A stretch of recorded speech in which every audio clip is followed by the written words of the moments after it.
YouTube channel अद्भुत कहानी star पर उपस्थित समस्त श्रोताओं का, भक्तों का और सब्सक्राइबर बंधुओं का एक बार फिर से स्वागत और हार्दिक अभिनंदन है। श्रोताओं, जैसा कि आप जानते हैं, हमारी कहानी चल रही थी नल पुराण इतिहास में से और उसके 55 एपिसोड में आपकी सेवा में प्रसारित कर चुका था और आज 56वां एपिसोड आपकी सेवा में लेकर के उपस्थित हूं।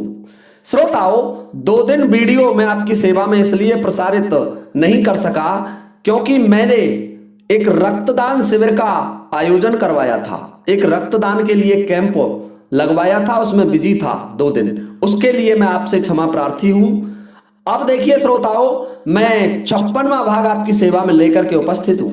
मैंने 55वें भाग में आपको बताया था कि राजा नल लखिया वन से काले गाड़े ले आते हैं, साथ में वहां से दैत्यों को भी लाते हैं और उन दैत्यों को जब नगर में छोड़ दिया जाता है गाड़े बांटने के लिए, तो उनमें से एक चूड़ामन नामक दैत्य एक गाय के बछड़े को मार देता है और राजा नल उस दैत्य को दरवाजा था पिंगुल का, जो मुख्य दरवाजा था, उसे तोड़वाकर उसमें चिनवा देते हैं जीवित।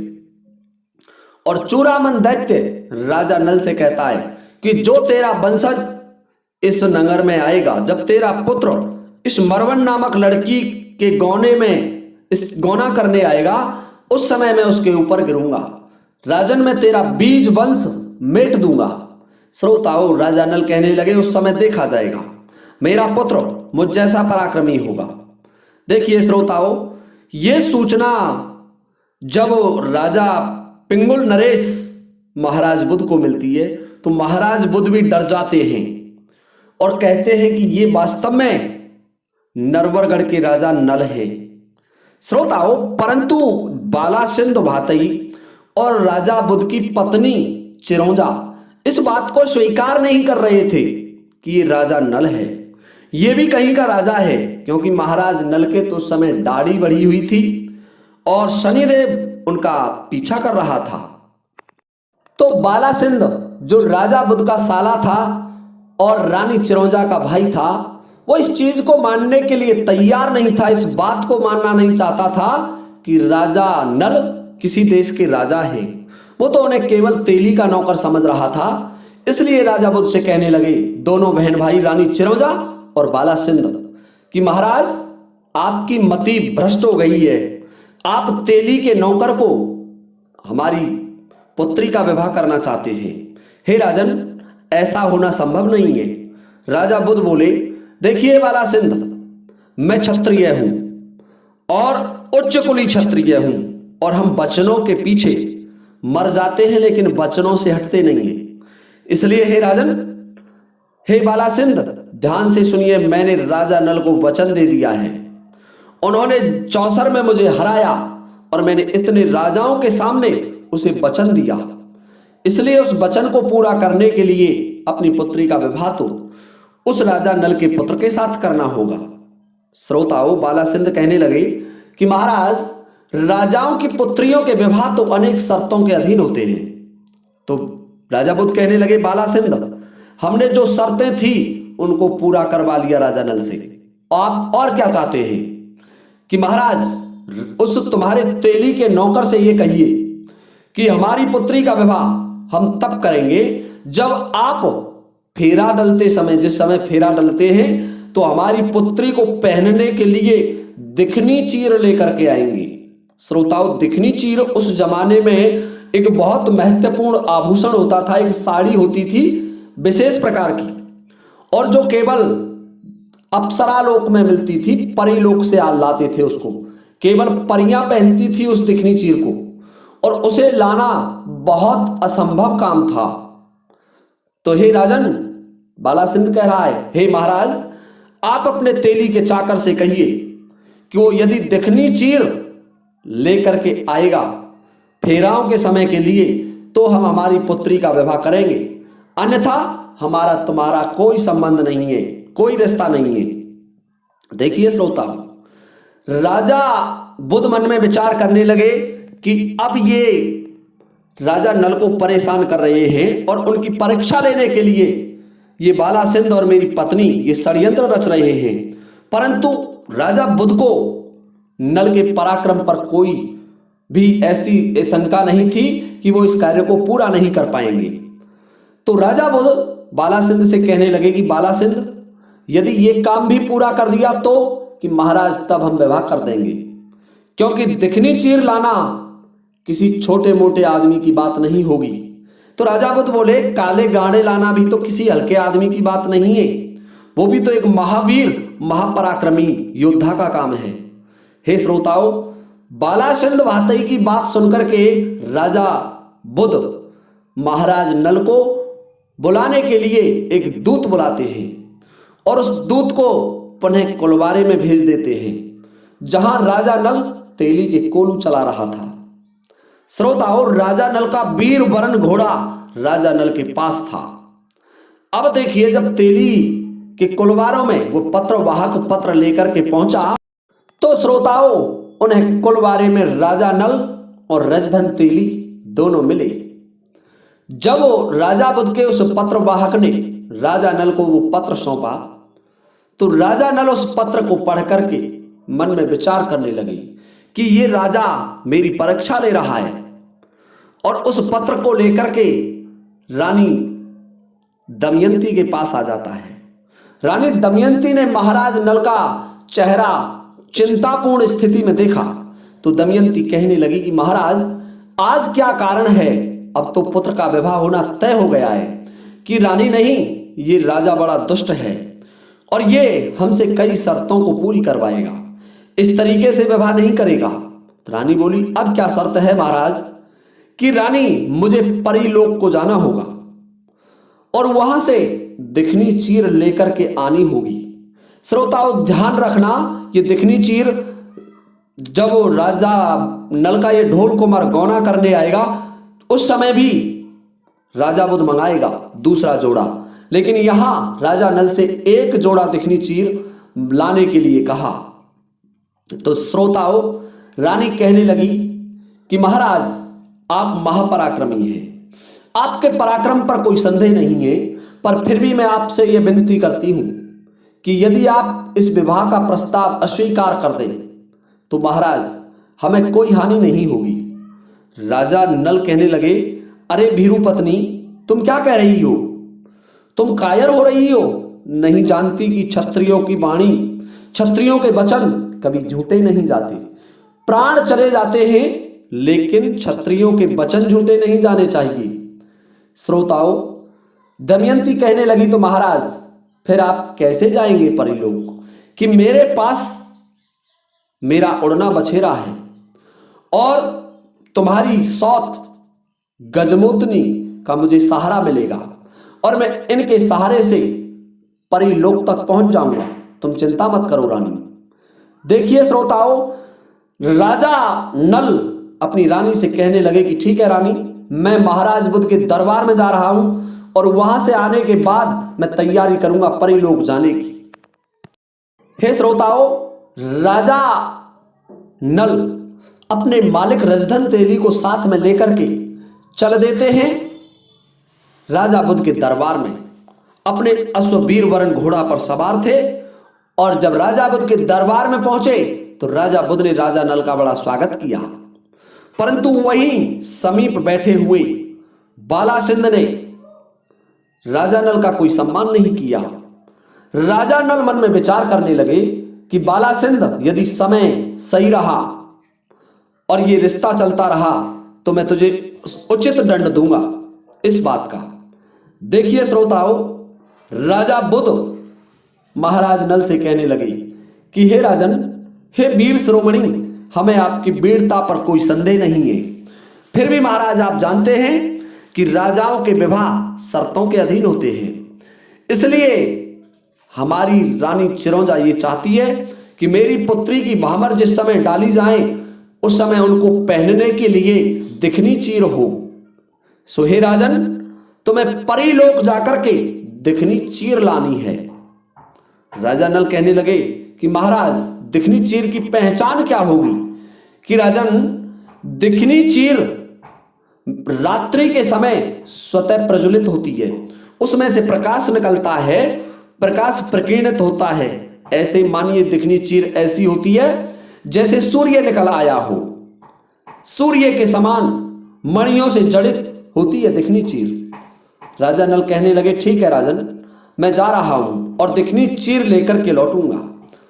श्रोताओं, रजधन तेली को लेकर के महाराज नल वापस कोलवारे में आ जाते हैं और कोलवारे में आकर अपनी रानी दमयंती से कहने लगे कि महारानी, अब मुझे जाना होगा परीलोक, तुम तैयारी करो, एक थाल सजा करके लाओ, मेरा तेगा पूज दीजिए, मेरी बाह पूज दीजिए और मेरे अश्व के चरण पूज दीजिए। श्रोताओं, रानी दमयंती एक थाल सजा करके लाती है और राजा नल का आरता उतारती है और उनकी बाह की पूजा करती है, तेगा की पूजा करती है और घोड़ा के चरण पूज देती है। रजधन कहने लगा, अरे भैया नल, अब तुम अकेले जा रहे हो, अब तो मैं तुम्हारे साथ चल सकता हूं तुम्हारी मदद करने के लिए। राजा नल बोले, भाई रजधन, मैं तुम्हारे पास रहा हूं, तुम मेरे मालिक हैं, ये मैं स्वीकारता हूं और आजीवन स्वीकार करूंगा, परंतु हे मालिक, ये ध्यान से सुनने की बात है, वहां कोई छोटे मोटे व्यक्तियों की लड़ाई नहीं होगी, इसलिए आप परिलोक नहीं जा सकते। मार्ग में बहुत सी कठिनाई आएंगी और उनका मुकाबला आप नहीं कर सकते, आप डर से मारे जाओगे, आपको युद्ध करने की भी आवश्यकता नहीं पड़ेगी, आपके प्राण दहशत से निकल जाएंगे, इसलिए मालिक आप यहीं रहो। श्रोताओं, राजा नल रजधन तेली को समझा करके राजा नल अपने वीर वरण घोड़े पर सवार हो जाते हैं और जा रहे हैं अंतरिक्ष मार्ग से दिखनी चीर लेने के लिए परीलोक। अब देखिए श्रोताओं, होता क्या है कि राजा नल को परीलोक का मार्ग पता नहीं था। राजा नल मन में विचार करने लगे कि चलो मैं पहले रानी गजमोतनी का स्मरण करता हूं। श्रोताओं, राजा नल ने ध्यान लगाया रानी गजमोतनी का, तो गजमोतनी स्वयं परीलोक में निवास करती थी, एक अप्सरा थी और कुछ समय के लिए मृत्युलोक में आई थी। तो जब जैसे ही राजा नल ने गजमोतनी का ध्यान किया तो गजमोतनी राजा नल के सामने प्रकट हो गई और कहने लगी, कहो राजन, क्या विपत्ति आ गई, किस कारण से मुझे बुलाया? तो राजा नल बोले, हे रानी, तुम जानती हो कि मैं क्षत्रिय हूं और यदि मेरी बात खराब होती है तो इसका परिणाम भी आप जानती हैं। रानी गजमोतनी कहने लगी कि नहीं महाराज, आपकी बात खराब नहीं होनी चाहिए, फिर ऐसा क्या विशेष काम आपके ऊपर आ गया जिसमें आपको अपना प्रण, अपनी प्रतिज्ञा समाप्त होने का भय लग रहा है कि रानी, मैं परीलोक का मार्ग नहीं जानता, मैं किस तरीके से परीलोक पहुंचूं? रानी बोली, क्यों महाराज, क्या कारण है कि वहां से मुझे दिखनी चीर लेकर के आनी है? ये बात सुनकर के रानी गजमोतनी बड़ी चिंता में पड़ जाती है। रानी गजमोतनी कहने लगी कि हे महाराज, तुम जब यहां से चलोगे तो हिमालय पर्वत के शिखर से होता हुआ हिमालय के शिखर पर चढ़ोगे, वहीं से परीलोक का मार्ग जाता है। उसके उच्च शिखर पर पहुंचने के बाद आप परीलोक पहुंच सकेंगे। और दूसरा मार्ग अंतरिक्ष से जाता है। आप महाराज किस मार्ग से जाना चाहेंगे? और आपको यदि सुविधाजनक मार्ग है तो राजन, आप शरीर सहित वहां जाना चाहते हैं तो आपको हिमालय पर्वत की चोटियों से होकर गुजरना पड़ेगा, जो बड़ी दुर्गम है, उन पर चलना बड़ा कठिन है।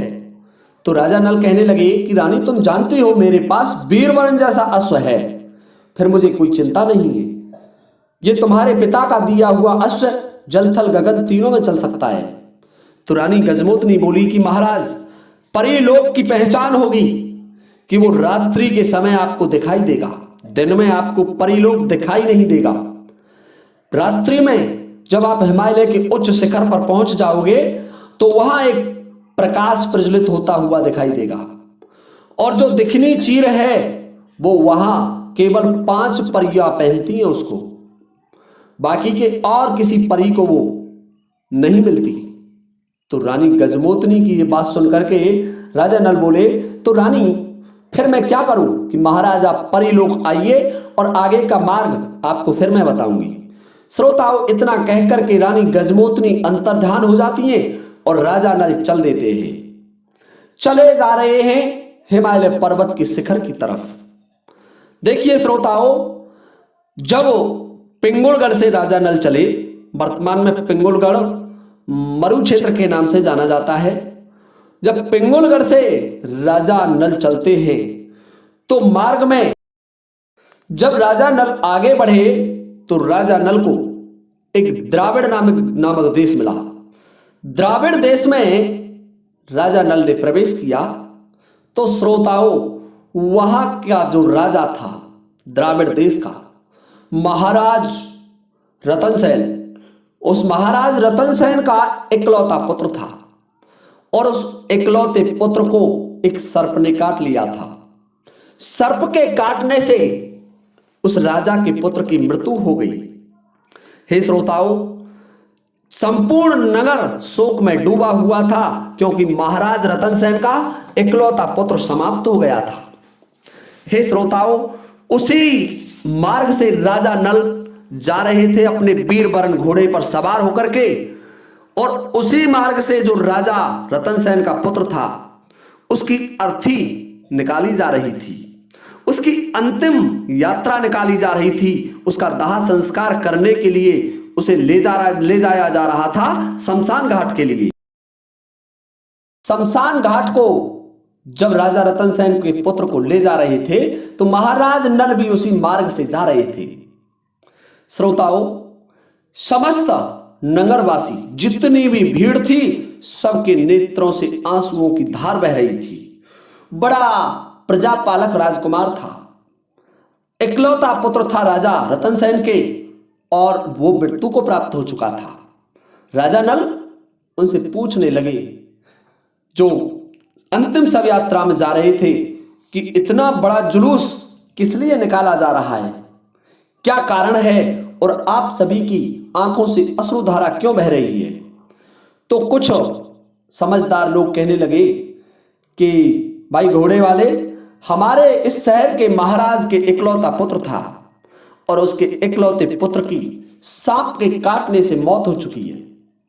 राजा नल बोले कि सांप ने कब काटा था, कि आज प्रातःकाल, और उसकी मृत्यु हो गई है।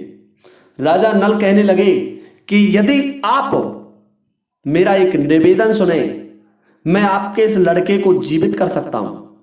तो कुछ समझदार लोग कहने लगे, कर दीजिए, बहुत अच्छी बात है। परंतु कुछ लोग कहने लगे, जा जा, तुझ जैसे बागी बहुत देखे हैं, क्यों पागल बना रहा है। हमारे महाराज ने एक से एक राज्यवैद्य को दिखाया, एक से एक बागी को दिखाया। श्रोताओं, जो सांप का इलाज करते हैं उन्हें बागी कहा जाता है। बड़े से बड़े हॉस्पिटल में दिखाया, अस्पताल में दिखाया, फिर भी कोई उसे बचा नहीं सका। आप क्या करोगे। हे श्रोताओं, राजा नल कहने लगे कि मैं प्रयास करूंगा उसे बचाने का।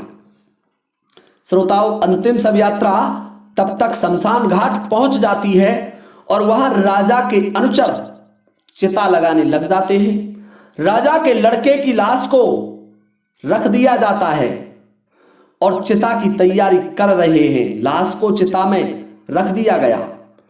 तब तक महाराज नल उस भीड़ को पार करते हुए, क्योंकि संपूर्ण नगर की, संपूर्ण द्राविड़ देश की भीड़, क्योंकि उनका राजकुमार मरा था, इसलिए उस संपूर्ण रास्तों में चल रही थी। काफी लंबी भीड़ लगी हुई थी।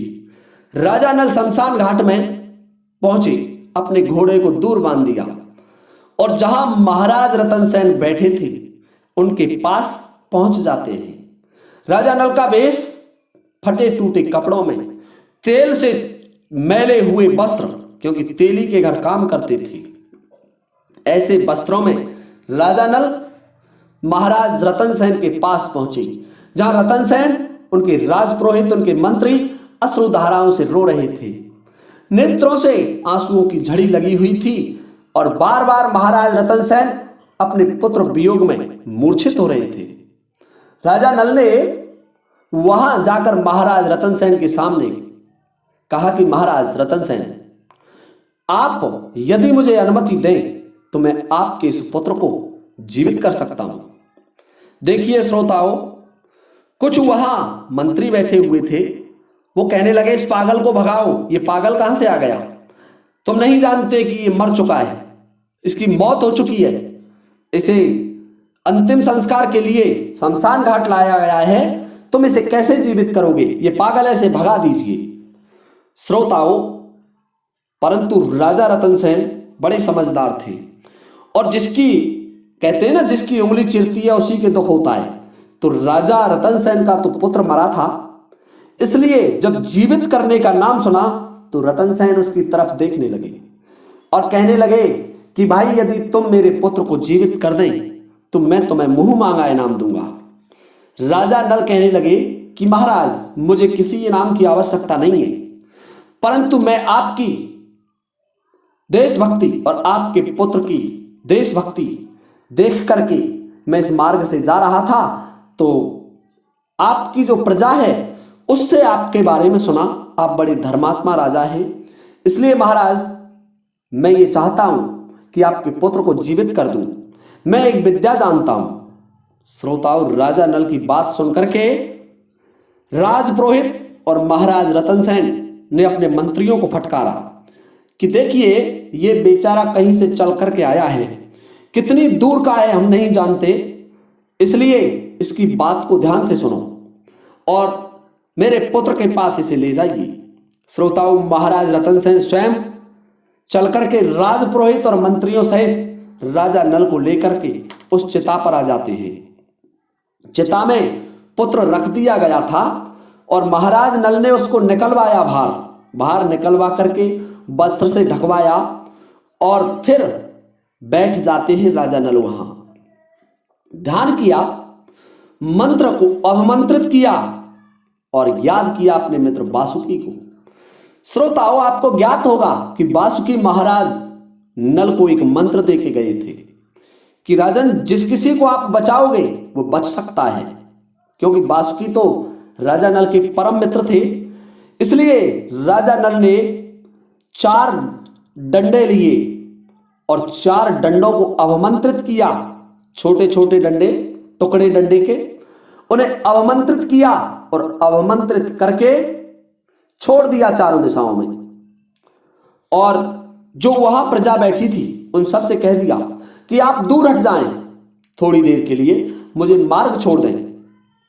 हे श्रोताओं, चारों डंडे इधर उधर को भागे और कुछ समय में ही एक बहुत भयंकर विषैले काले नाग के चारों ओर 4 डंडे लिपटे हुए हैं और उसे खींच करके ला रहे हैं। राजा नल कहने लगे, जो भीड़ थी प्रजा की उससे, कि आप सभी बगल को हट जाएं, एक मार्ग छोड़ दें, और यदि किसी ने इसे मारने की कोशिश की, जिस सर्प को मैंने बुलाया है, तो मैं इस पुत्र को जीवित नहीं कर पाऊंगा। श्रोताओं, राजा नल की बात सुनकर के समस्त प्रजा ने एक मार्ग छोड़ दिया और चारों डंडे उस मार्ग से खींचते हुए उस विषयर को महाराज नल के सामने ले जा करके छोड़ देते हैं। वहां वह काला नाग फन को ऊंचा करके खड़ा हो जाता है। राजा नल उससे पूछने लगे कि हे नागदेव, मुझे आप ये बताएं, इस महाराज रतन सेन के इकलौता पुत्र है, परंतु आपने इसे क्यों परेशान किया? क्या वजह है? क्या आपको स्वयं यमराज ने भेजा था? यदि आपको यमराज ने भेजा है तो मैं इसे बचा नहीं सकता, बताइए कारण क्या है? तो नागदेव कहने लगे कि हे महाराज नल, ध्यान से सुनिए, मुझे यमराज ने तो नहीं भेजा, परंतु कुछ समय पहले महाराज के ये पुत्र, इन्होंने ये ध्यान नहीं किया कि मैं बैठा हुआ हूं और उन्होंने उसी स्थान से अपने घोड़े को दौड़ाते हुए निकाल दिया और इनके घोड़े के जो पैर होते हैं उनसे मेरे शरीर में खरोंच आ गई, मेरा शरीर फट गया और मैं उससे बहुत परेशान रहा। मुझे जल में निवास करना पड़ा काफी समय तक, तब जाकर के मेरे प्राण बचे और मैंने मेरा बदला लेने के लिए इसे काटा है। हे राजन, मैं इसे जीवित नहीं छोड़ूंगा। राजा नल बोले, नागदेव, आप जानते हैं कि राजा के इकलौता पुत्र है और छोटा मोटा खोट तो हर व्यक्ति से हो जाता है, फिर उसकी सजा उसे प्राण दंड नहीं होता। बताइए, आपको मैं जो आप चाहेंगे वो आपको दिलाऊंगा इस राजा से, इस राजपुत्र से। यदि आप कहें तो मैं आपको इनसे महीने भर दूध पिलवा दूं, और आप कहें तो आपको इत्रों से सुसज्जित शयन के लिए एक कक्ष दिलवा दूं। हे श्रोताओं, नागराज कहने लगे कि महाराज नल, मुझे कुछ नहीं चाहिए, आप मुझे आदेश करें। तो नल बोले, आप इसका जहर खींचिए। देखिए श्रोताओं, शमशान में संपूर्ण शमशान प्रजा से भरा हुआ है। लोग बैठे हुए हैं और देख रहे हैं कि हमने सांप का इलाज करने वाले तो बहुत देखे, परंतु सब इससे नीचे हैं। इससे बढ़िया हमने कोई इलाज करने वाला नहीं देखा। हे श्रोताओं, राजा नल को चारों तरफ से भीड़ ने घेर रखा है और राजा नल बीच मैदान में शमशान घाट में बैठे हुए हैं। राजा रतन सेन महाराज नल की तरफ निहार रहे हैं और कभी उस सर्प की तरफ निहार रहे हैं। राजा नल ने सर्प से कहा कि आप इसका जहर खींचो ताकि ये जीवित हो जाए। देखते नहीं कि महाराज रतन सेन के इकलौता पुत्र है, इस प्रजा का क्या होगा। श्रोताओं, सर्प महाराज नल के आदेश को स्वीकार कर लेते हैं, मान लेते हैं और उसका जहर खींचने लग जाते हैं। और जैसे ही महाराज के लड़के का जहर सर्प ने खींचा तो एकदम से लड़के ने नेत्र खोल लिए। बोलो शंकर भगवान की जय। हे श्रोताओं, लड़का एकदम से बैठा हो जाता है और कहने लगा, मैं बहुत सोया हूं। तो राजा नल बोले कि आप बहुत नहीं सोए, आप इधर बैठ जाइए। श्रोताओं, सामने एक सर्प विषियर काला नाग उसे दिखाई दिया। तो उसे देख करके और उस भीड़ को देख करके राजकुमार कहने लगे कि मुझे याद आ गया, मुझे सर्प ने खाया था। हे श्रोताओं, सर्प राजा नल से कह करके कि महाराज नल, मुझे इस भीड़ से बचा करके निकाल दीजिए, मैं जाना चाहता हूं, और आपको जब कभी आवश्यकता पड़े तो आप मुझे बुला सकते हैं। अब ये राजा का पुत्र सर्पदंश से नहीं मरेगा। श्रोताओं, राजा उस भीड़ से कहने लगे, राजा नल, कि समस्त भीड़ ध्यान से सुने, इस सर्प को जिस मार्ग से आया है उसी मार्ग से निकल जाने दो। यदि किसी ने इसे छूने की भी कोशिश की तो ये डस लेगा और फिर वो बचेगा नहीं। श्रोताओं, सर्प महाराज के आदेशानुसार चला जाता है और राजा का पुत्र जीवित हो जाता है। और आगे की जो कथा है वो मैं आपको कल के वीडियो में लेकर के उपस्थित हो जाऊंगा। तब तक के लिए श्रोताओं, आप सभी से अनुमति लेता हूं इस वीडियो को समाप्त करने की। इसी के साथ जय हिंद, जय भारत।